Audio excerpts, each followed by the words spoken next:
Nothing remains today of Marlborough Castle, apart from the mound, which was the motte for the Norman keep and bailey.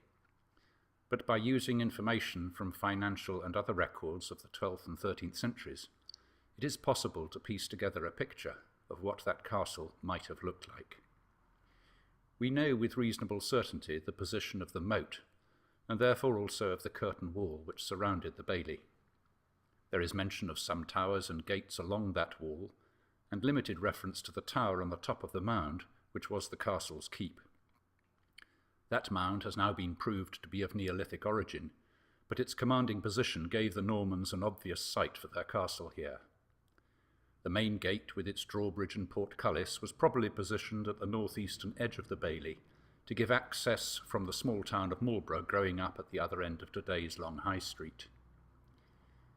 As we pass in through that gate, we enter the main courtyard or bailey, and see before us St. Nicholas's Chapel and the rose window of the Great Hall.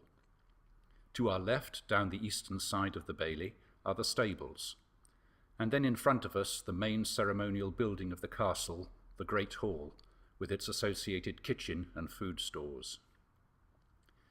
King Henry III, whose castle we are looking at, spent much time at Marlborough, and will have entertained on many occasions in this hall.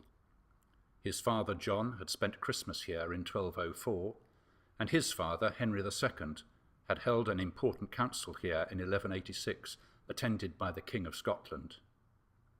The most significant event to take place within these walls was the signing of the Statutes of Marlborough in 1267 to mark the end of a period of civil war. As we pass round the end of the kitchen, we see the inner gate leading to the keep on top of the mound, and along the north wall other residential buildings for castle and royal personnel. In the middle of the bailey is the chapel, and as we pass to the south of it, we see the entrance to the King's Chamber. As we near it, we can catch sight to our left of the covered cloister built along the length of the Great Hall, the only part of the castle buildings for which we have the exact dimensions.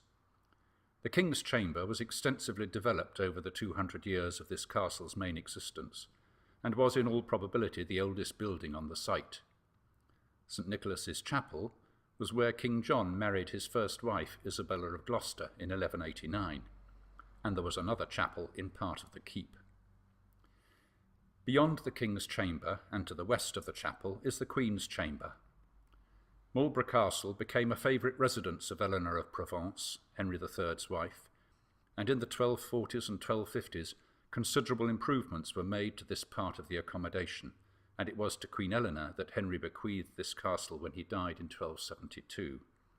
As we move back into the more open area of the bailey, we turn north to pass through the inner gate and up the steps of the mound towards the castle's keep on the top. Apart from briefly in the civil wars of Stephen's reign, this castle did not experience much fighting, and it is unlikely that the keep therefore featured much in the building's history.